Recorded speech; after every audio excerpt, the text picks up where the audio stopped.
What is going on, YouTube? Black Bigelow, Male Gigolo here today in Orlando, Florida. Walking back to my hotel. Not a motel, but a hotel. That's right. Stepping up my game in this world. Actually, the first spot that I got was a fucking motel. I checked it into the, I forgot what the name of that place was. The room was clean, or so I thought. About 2 o'clock, 3 o'clock in the morning, I see a roach. I said, ah, shit, here we go, here we go, here we go. And then I turned on the lights and there's 6 of his buddies hanging out by the foot of my bed. I said, let me get the fuck out of here. You definitely get what you pay for. So I ended up getting a spot here. I don't know the name of this damn hotel, Risen or Rosen Inn. It's clean. The people that work there are pretty stupid. Definitely a language barrier. I don't even want to get into the shenanigans of what occurred last night. I'm just gonna let that shit go. But the hotel room was clean and there's no roaches, so I'm happy with that. As I've been staying at hotels for the past month and a half, I've become quite aware to the fact that a lot of hotels have roaches in them. So I'm pretty certain that a lot of these YouTubers that live out of hotels and they travel a lot, these motherfuckers have roaches in their bags. Everywhere they go, they got some kind of cockroach and they don't know about it. It's probably crawling up their pant leg. And they're like, oh, why is my leg itching? It's because there's a roach crawling up next to your balls, buddy. I hit record and I wasn't really sure what I was gonna talk about. There was something that pissed me off that I wanted to get off my chest, but I don't know, this channel's really turned into a like a rant channel the last few months. And not that I have a problem with it, it is what it is, but I don't know, never been sure what to do with this channel. Originally, when my Popeyes video went viral, I immediately said, okay, let's do the interviews, let's start doing the interviews. But then of course I had the other channel, so I didn't have time to really do the interviews.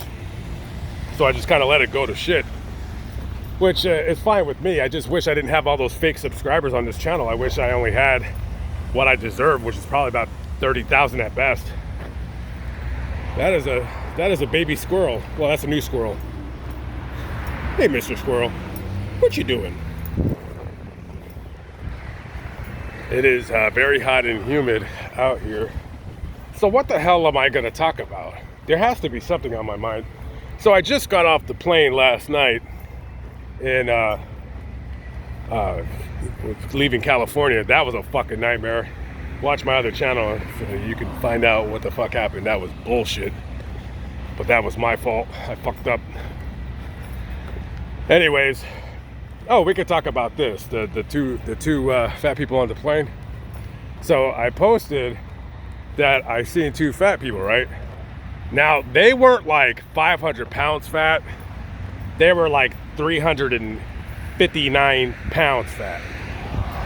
And it was 2 of them. They weren't a couple, but they were fat enough to where they could fit in a seat. But if they had to sit next to somebody, it was gonna be a very uncomfortable ride for that person. Now, I'm a fat person too, so actually technically there was 3 on board that plane. I think I gained about 15 pounds from the time I flew out of Ohio till I landed in Las Vegas. That's my fault, but I'll be back on the grind soon enough. So I had, let's just say, a hiccup at the airport, and I had to be held in TSA screening for something stupid that I did. And I was the very last person on that plane, me and this stupid nerdy white guy that was probably on drugs. He was just acting weird. So I get to the plane and I don't see these fat people anymore. I don't know where they're at. So I'm the very last person and the flight is completely sold out. Now I don't know who the poor souls that had to sit next to those 2 people were. But so I'm coming down the aisle, right? And we all know what seat I'm gonna be sitting in, the middle seat. Now, luckily, this is not a long flight. It's Burbank to Phoenix, and then I transfer planes from Phoenix over to Orlando. So I see the unlucky bastards that I have to sit in between, and one of them is he's a heavier guy like myself, and then the other guy, he's a big guy. He's not little, but he's not fat. And I'm like, oh, here we go. I'm gonna be sitting next in between these two dudes for the next hour. So something surprising happens as I sit down. And now, don't get me wrong, I am fat, and I readily do admit it. I probably make it out to be that I'm fatter than I really am. But right now, I'm probably about 260 right now. I probably put on about 10, 15 pounds, like I said. But I'm not like gargantuan fat, but I am fat. So when I sat down, I was like, actually, that's not that bad. I thought it was gonna be a really uncomfortable experience. Now, don't get me wrong, we're touching elbows the entire trip. Now, if I had to sit in this seat for 12 hours overseas, yeah, that would have sucked. It would have really sucked. But for an hour, it really wasn't that bad at all. And, you know, even if I had to sit in between these two guys for another 4 hours to fly all the way to Florida, I mean, as long as the plane has Wi-Fi on it, I'm all right. Wi-Fi, by the way, is $8, and it kind of goes out intermittently, so it's not the best Wi-Fi, but it is what it is.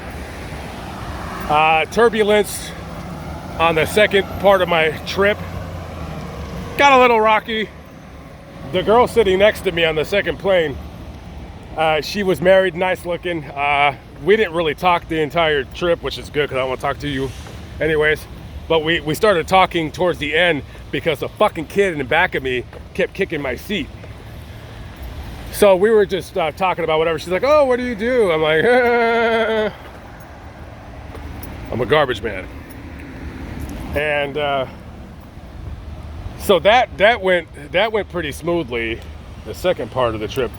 But it was funny because this lady, this is funny. So like in between this, you know, she's like reading a book, and then she'll like watch movies on her laptop, and then she'll talk to her husband.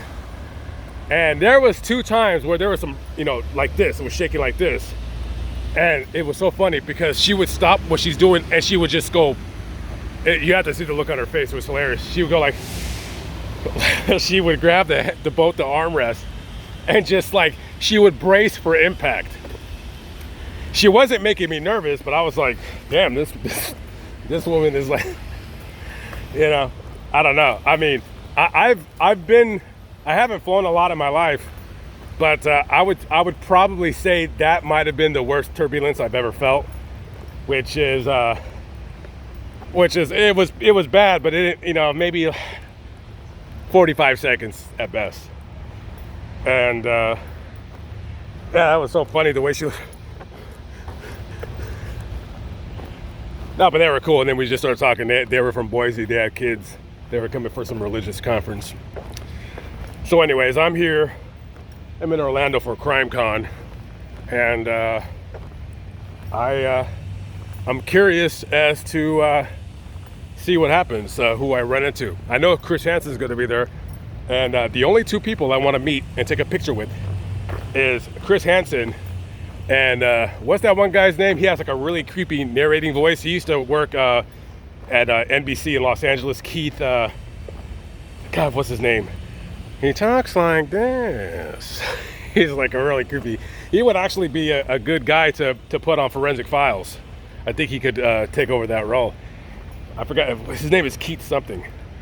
Those are the only 2 guys I want to meet. Everybody else, whatever. So we'll see who we run into on the in the old CrimeCon there.